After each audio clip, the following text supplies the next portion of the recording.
Hello friends, आज हम कहानी पढ़ेंगे गरीब औरत जो कभी नहीं हारी। एक बार की बात है, एक गरीब औरत थी जिसका नाम ममता था।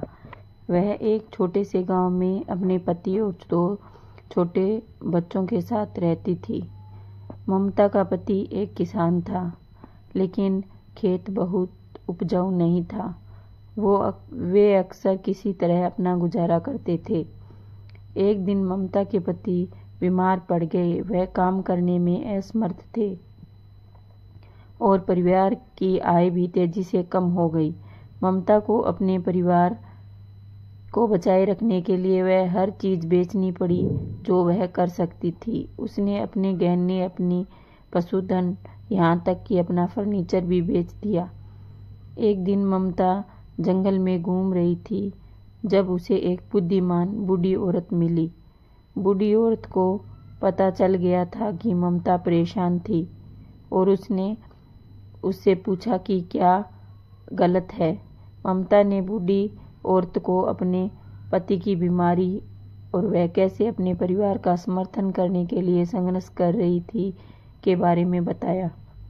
बूढ़ी औरत ने धैर्यपूर्वक सुना और फिर उसने कहा, ममता, मैं देख सकती हूँ कि तुम एक मजबूत और दृढ़ निश्चयी महिला हो। तुम इस चुनौती को पार कर जाओगी, लेकिन पहले तुम्हें अपने डर को छोड़ना सीखना होगा।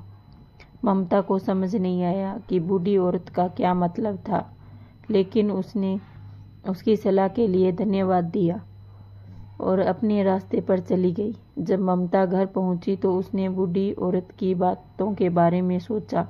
उसने महसूस किया कि वह अपनी समस्याओं पर इतना ध्यान केंद्रित कर रही थी कि उसने उम्मीद करना भूल गई थी। उसने अपने डर को छोड़ने, सकारात्मक पर ध्यान देने केंद्रित करने का फैसला किया। ममता ने उन सब चीज़ों की एक सूची बनाना शुरू किया जिनके लिए वह आभारी थी।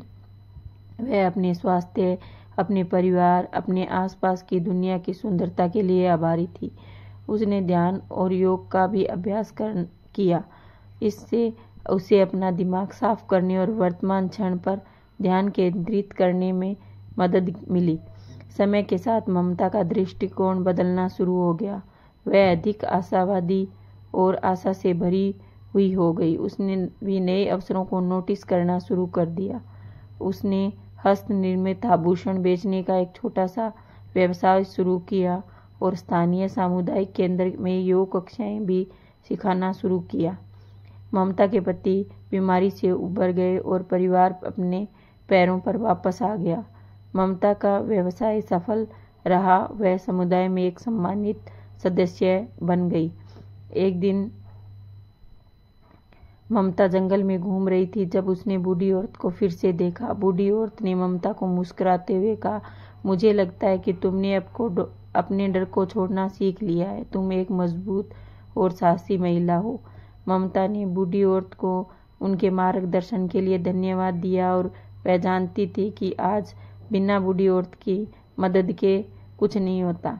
इस कहानी से ये सीख मिलती है कि हम सभी अपनी चुनौतियों को पार कर सकते हैं। हम रास्ते में उतार चढ़ाव का सामना कर सकते हैं, लेकिन हमें अपने सपनों को कभी नहीं छोड़ना चाहिए। अगर हम सकारात्मक और केंद्रित रहें तो हम कुछ भी निर्धारित कर सकते हैं और उसे प्राप्त कर सकते हैं।